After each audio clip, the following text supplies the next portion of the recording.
So let's move on to Cocalico. All right, they're next up on the agenda. And actually, as I was kind of planning this for you, it dawned on me. We actually should have picked one great moment from Coach Kaufman's era, one great moment from Coach Gingrich's era, and now one great moment from Coach Stroll's era. But we're going to stick with the two, and it has to go all the way back to 1994 when Cocalico played Bishop McDevitt, heavyweight Bishop McDevitt in the District 3 playoffs. Now, granted, it wasn't the finals, but it was a huge win for Cocalico, and then they did go on to win the district championship later that playoff. But go ahead and just set the scene for us in a Cocalico versus Bishop McDevitt showdown back in the mid-90s. Yeah, and Tim Reedy was with me that night, and it was up at Elko, and of course we get there early enough, and we get up in the press box, and there's one road coming in to Elko, off of 501, and Tim and I were looking at this. It's like Field of Dreams. All you saw are headlights coming, and it's like,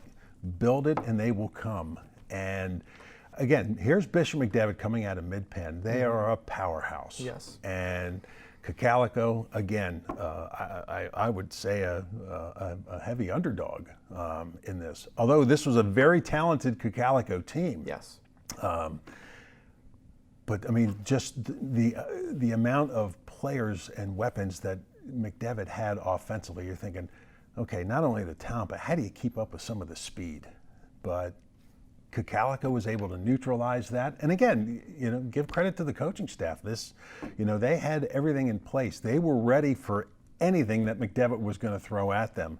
And boy, I tell you what, that is one I look back on that I will never forget. Just the excitement and the coming down to the final seconds, and holy smokes, Cocalico to win it on a pass. Yeah, when do we see the footage? The quarterback, and they throw it to, I believe it was the tight end, Josh Sola. And it's like, nowadays it would catch you off guard. I'd have to imagine back in the 90s it caught everybody off guard, but they needed it. They were kind of in a little bit of a tough spot there. I think they were behind the sticks, third or fourth down, so they really needed it. I don't know this for sure, but I think the play was called without Coach Kaufman knowing it was going to be a pass play. We would have to talk to Coach Kaufman. I would have to verify that, but Corey G, I think, was the quarterback. Yeah. And if I recall the play, he was under some pressure, and he threw it, and Josh Sola made a great catch in the back of the end zone. Mm-hmm. And, that wasn't the end, because McDevitt got the ball back, and they started marching down the field, and I'm thinking, my stomach was in a knot. I can imagine what it was like on the Cocalico sideline, but the defense came through late, because McDevitt, I think they drove inside the Cocalico 20. I think they had a field goal, to win the game, and either missed it or just did not convert on that. Yeah, for sure. And it's interesting, the final score was 15-14. Yes. So at one point, Cocalico went for 2 points in that contest and was able to get it. That's a pretty gutsy call to go as well. Well, and again, I think that's kind of the mantra with Cocalico, is that in a game like that, we've got to get the points, because McDevitt was a team that could score at will with that talent and that speed. So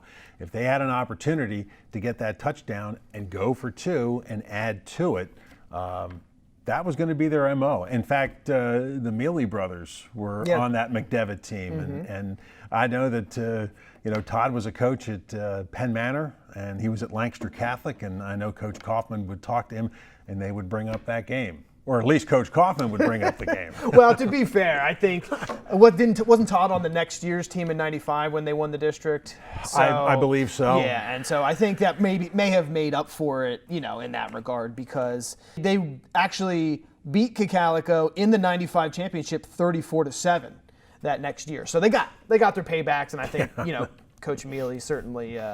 At that point. Could you imagine, though, you started at 92 on TV for us. That's 94. So that's only a few years into your tenure, and you're calling Cocalico huge district playoff game on the road, too, by the way. Yeah, and to this day, when I drive by, I'm driving down 501, and I go past Elko High School, I look up at that press box, and it just all comes back. Yeah. It's just a great moment. Yeah. Great moment.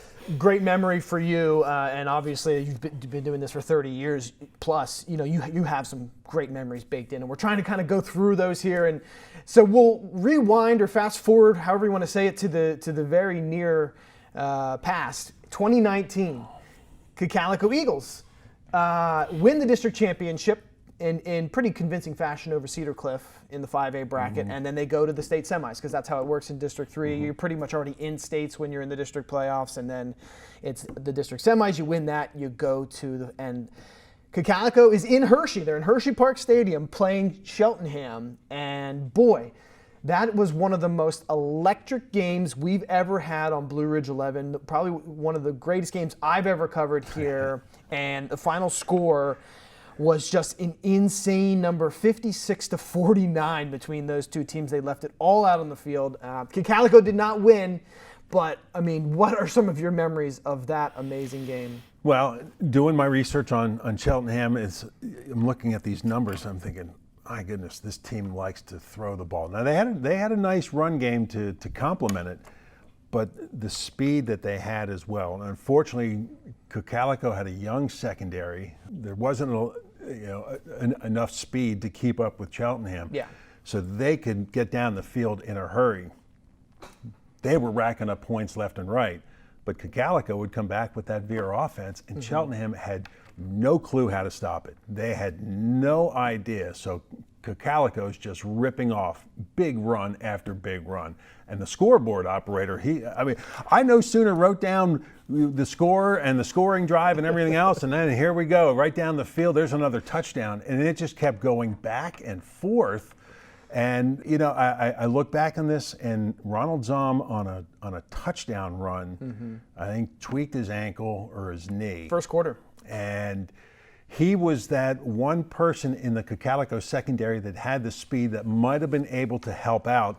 When he went down, not only did you lose him defensively, but now you've lost him carrying the ball on some of these jet sweeps and things like that. But give Cocalico credit, they just continued to march on without him. And Noah Palm was just amazing that night.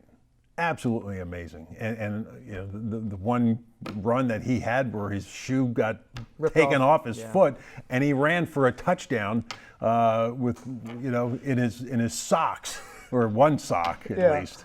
I just looked back at that footage today in preparation for this, and Noah Palm had to put on his Superman cape once again. I mean, he pretty much was Superman for Cocalico that whole year, and when he does cut through the middle and is tackled, by the leg, and Cheltenham rips his left shoe off, he just explodes through there and then accelerates by the defense with no shoe on his left foot, and he just had to do stuff like that all game long. He ended up with 193 yards rushing, 2 TDs, and did just about everything he possibly could to will them. They had the lead in that game late. Yeah. And then Cheltenham comes down and scores the game winner at the end. But he just looked like he had given every ounce of energy he had in a game that was 56-49. There was 15 touchdowns. There was 1,028 total yards in the game of offense, Eric. Yeah, it really was, just entertaining, to say the least. I mean, that's the best way to describe it, because there was just big play after big play after big play. And I think Cocalico, even the one time, tried to surprise him with a pass, but I believe Cheltenham picked it off. That was early, yeah. Yeah. But that's what Cocalico does, is that they'll lull you with that run, and then they'll spring a pass. They might only throw the ball 3 times a game, but it seems like the perfect time to call that pass play. And unfortunately, that one time, it backfired.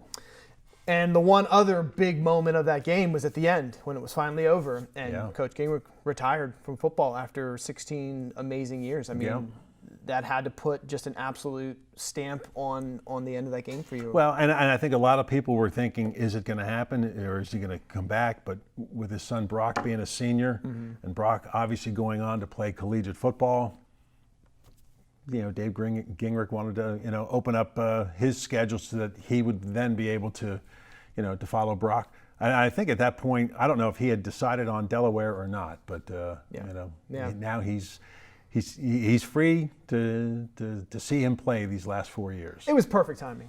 It really was. All right, so that was Cocalico.